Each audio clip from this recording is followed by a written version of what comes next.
కొన్నిసార్లు తాకట్టు కన్నా అమ్మకమే మేలు కదా. Value gold 9477894778. Hi, welcome to Kiran TV. Kiran TV ప్రజాయాత్రలో భాగంగా మనం ప్రస్తుతం రైల్వే కోడూరు నియోజకవర్గంలో ఉన్నాం. అయితే తాజాగా ఇవాళ పోతిన మహేష్ పవన్ కళ్యాణ్ మీద తీవ్రమైన ఆరోపణలు చేశారు. ఒకటి, ఆయన విరాళాలు వసూలు చేశాడు కౌలు రైతుల కోసం అనేది ఒకటి. రెండోది, పవన్ కళ్యాణ్ ఎలక్టోరల్ బాండ్స్ ద్వారా డబ్బులు సేకరించారు, వాటిని వెబ్సైట్లో పెట్టాలని. అలాగే రకరకాల ఆరోపణలు పోతిన మహేష్ పవన్ని టార్గెట్ చేస్తూ ఆరోపణలు చేశారు.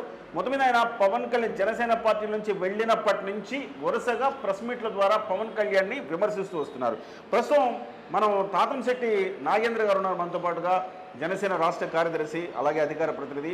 నమస్కారం అన్న. నమస్తే నాగేంద్ర గారు, పోతిన మహేష్ ఇది రెండో ప్రెస్ మీట్. వరుసగా పవన్ కళ్యాణ్ మీద రకరకాల ఆరోపణలు చేస్తున్నారు. మొన్న ఉగాది ముందు ఒక ఆరోపణ చేశారు. ఇవాళ ఎలక్టోరల్ బాండ్స్ గురించి పవన్ కళ్యాణ్ చంద్రబాబుతో ములాఖత్ అయిన తర్వాత ఆస్తులు కొన్నారు, బినామీ పేర్లతో అవన్నీ బయట పెడతానని చెప్పేసి చెప్తా ఉన్నారు. ఎట్లా చూస్తున్నారు? ముందుగా కిరణ్ గారు, చాలా రోజులైంది మీతో చేసి.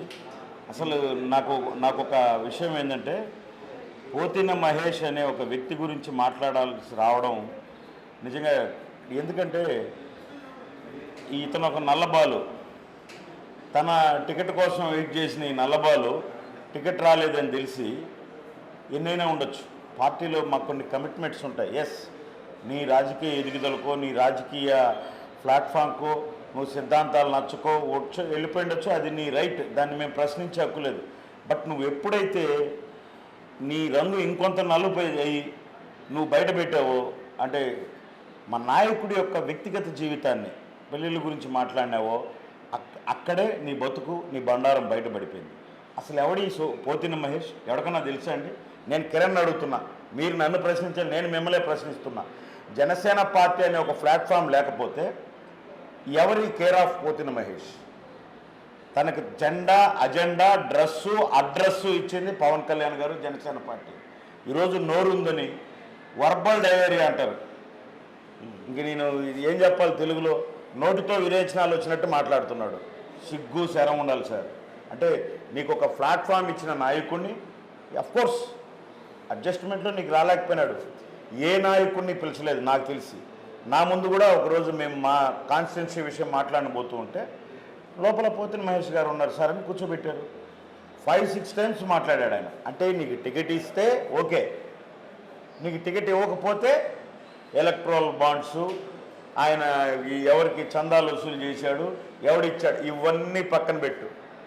నేను ఒక్కటే సూటిగా ప్రశ్నిస్తున్నా, అయ్యా నల్లబాలు, నువ్వేం చేసావు పార్టీకి? నువ్వు డబ్బులు నాయకుడు అట్టించాడు కదా, తన సొంత డబ్బును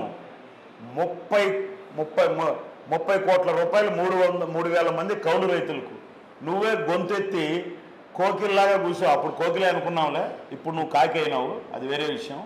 కూసావు, నీ కూతలన్నీ అందరూ విన్నారు, మా నాయకుడు అంత మంచోడు ఇంత మంచోడు అని.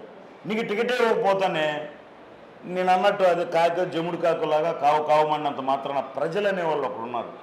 వాళ్ళ యొక్క తెలుసు, వాళ్ళకి అన్నీ గమనిస్తున్నారు. నువ్వే వేలంపల్లిని, అయ్యా సింహాలు ఏడబోయినాయి, చేతులు ఏడబోయినాయి, వేలంపల్లి అది ఇలాంటివి. ఇప్పుడు నువ్వు వేలంపల్లి పక్కన చేరి నాయకుడిని మాట్లాడుతున్నావు. ఎవరు విశ్వసిస్తారు? నువ్వు వ్యక్తిగతంగా మాట్లాడుతున్నావు. మాకు కూడా మాటలొచ్చు. ఏది, ఆయన ఇంట్లో ప్రవేశం చేస్తుంటే ఆయన వైఫ్ పలానామం రావాలి, ఎందుకు? మరి నువ్వు ఇంటర్మీడియట్లో కవితానామం ఎవరో నీ పళ్ళు ఓడగొట్టింది అని తెలిసింది ఇంటర్మీడియట్లోనే. మరి ఆమె వస్తుందా ఇప్పుడు వైసీపీలో నీతో పాటు ప్రచారానికి? డిగ్రీలో సరోజ, గుర్తున్నా నాకు, మాకుండా పేర్లు. ఆమె నీ కలర్ ఒకసారి ముఖంలో చూసుకొని వచ్చి ప్రపోజ్ చేయనిందంట. ఆమె వస్తుందా ఇప్పుడు నీతో పాటు వైసీపీలో ప్రచారానికి? మరి పిహెచ్డీలో నువ్వు అదేదో టోపీ పెట్టుకొని పోతారు కదా, అప్పుడు నాకు టోపీ పెట్టిందని బోరుమని ఏడ్చామంట. ఆమె వస్తుందా ఇప్పుడు? మాకు కూడా పంచులు తెలుసు. దయచేసి నీ కంట్రోల్లో నువ్వు ఉంటే మేము కూడా మా పద్ధతిగా సమాధానం చెప్తాం. నువ్వు మా నాయకుడిని కానీ పార్టీని కానీ మాట్లాడితే నీకు ఇవ్వాల్సిందంతా ఇస్తాం. అంటే చాలామంది పార్టీలో టికెట్లు రాలేదండి. సో ఇక్కడ ఉదాహరణ, మీ పక్కన పసుపులేటి హరిప్రసాద్ గారికి రాలేదు, లేకపోతే చాలా సీనియర్లైన చాలామందికి కూడా బొలిశెట్టి సత్య గారికి రాలేదు టికెట్. అలాగే పెందుర్తి నియోజకవర్గానికి ఇన్ఛార్జిగా ఉన్న ఆయనకి రాలేదు, శివశంకర్ గారికి రాలేదు, ఇలాగ అందరికి రాకపోయినా కానీ ఈ పోతిన మహేష్ మాత్రమే ఎందుకు ఇంత టార్గెట్ చేస్తూ ఉన్నాడు? ఏంటి పోతిన మహేష్ క్యారెక్టరా, లేకపోతే పోతిన మహేష్ వెనక ఎవరైనా ఈ రకమైన ఒక టార్గెట్ ఓరియంటెడ్ చేస్తూ ఉన్నారా? సార్, పోతిన మహేష్ అనే అతను ఒక డ్రామా ఆర్టిస్ట్. ఒక ఒక ఒక 10 మంది డ్రామా ఆర్టిస్టులు వేసుకొని రోజు అతనే ధర్నా చేసినట్టు, వాళ్ళు కన్నీళ్లు దుడిచినట్టు, పక్కన అన్నా నీకు ఎంత అన్యాయం జరిగినట్టు, ఇవన్నీ డ్రామాలు. పోతిన మహేష్ కంటే కూడా 100 రెట్లు మీరు అన్నట్టు హరిప్రసాద్ గారు. నేను నా జిల్లాలో తీసుకుంటున్నా, పక్కన ఎల్లటూరు శ్రీనివాసరాజు గారు, అలాగే రాజంపేట నియోజకవర్గం, అలాగే అధికారి దినేష్ అయితేనేమి, అలాగే కడపలో శంకర్ శ్రీనివాస్ గారు, వీళ్ళు they all are aspirants, they are ready to contest. వాళ్ళు అన్ని విధాల ఆర్థికంగా రెడీ అయిన వ్యక్తులు. మరి వాళ్ళు ఈరోజు నాయకుడిని నమ్మి అలాగే పార్టీలో కొనసాగుతున్నారు. ఇప్పుడు ఆయన శ్రీనివాసరాజు గారికి అయితే, ఎల్లటూరు శ్రీనివాసరాజు గారికి ఇప్పుడు ఈ పార్లమెంటరీ ఎలక్షన్లో ఇన్ఛార్జ్ కూడా ఇచ్చారు. ఆయన హ్యాపీగా పనిచేసుకుంటున్నాడు. మరి మీకేంటి బాధ? అంటే జగన్మోహన్ రెడ్డి గారు ఏమైనా టార్గెట్ చేసి, ఇప్పుడు పితాని బాలకృష్ణ వైసీపీలోకి వెళ్ళడం విమర్శించడం, వైసీపీలోకి వెళ్ళడం విమర్శించడం, వాస్తవానికి వైసీపీలో అనేక మందికి సీట్లు రాక తలకిందులైనవి. కానీ పవన్ కళ్యాణ్ని మాత్రమే ఈ రకమైన విమర్శలు పార్టీ నుంచి బయటకు వచ్చి చేస్తూ ఉన్నారు.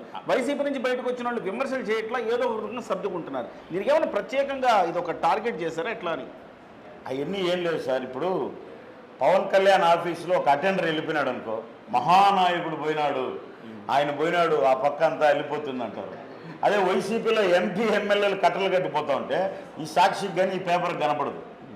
ఇక్కడ మా అటెండర్ ఎవడో మాకు పని లేక వెళ్ళిపోయినాడు అనుకో, ఆయన వైసీపీ నుంచి వచ్చాడు. ఫర్ ఎగ్జాంపుల్ ఈ మధ్య ఎవరో పోయారు, ఆయన నెల్లూరు, ఆయన విజయగోపాల్, వీళ్ళందరూ ఏం చేశారు? మా నాయకుడు కూడా ఒక ఉన్నత ఆశయంతో వచ్చి ఆయన తగ్గించుకుని 21 చోట్ల కుదించుకున్నప్పుడు మీరేం బస్ టికెట్లు అయితే ఈగలం మేము, ఇంతమందికి ఏ టికెట్లు అయితే ఇస్తాడు ఆయన హైదరాబాద్కో లేదంటే ఆడికో ఫ్లైట్ టికెట్లు ఏంటంటే పోతే పోయిందిలే, ఇన్ని చేసిన ఆయన తలా ఒక టికెట్ ఇస్తాడు. ఓకే, మీరు నిజంగా మీ టికెట్కి అర్హులా కాదా నిర్ణయించుకోండి. సరే, పవన్ కళ్యాణ్ గారు అడ్జస్ట్ చేయలేకపోయినారు, మీకు మనసు నొచ్చుకుని వెళ్ళినారు. ఇప్పుడు మీకు ఏం టికెట్ ఇస్తున్నాడు జగన్మోహన్ రెడ్డి? ఏంది మీ పరిస్థితి? ఆ కండువా వేసేటప్పుడు నవ్విన నవ్వు ఈపన రుద్దుడు తప్పితే ఇంక జీవితంలో మళ్ళీ మీరు జగన్మోహన్ రెడ్డిని కలవలేరు. మీ బతుకది. ఆ కెమెరా ముందో సాక్షి ముందో మాట్లాడుకోవాలా? ఎందుకు సార్ ఇవన్నీ? వాళ్ళే వస్తారు చూడు, రేపమ్మన్నాడు ఏదో తెలియక కోపంలో ఆవేశంలో వచ్చిన వీడేముంది నాగేంద్ర అని మాట్లాడతారు. ఓకే.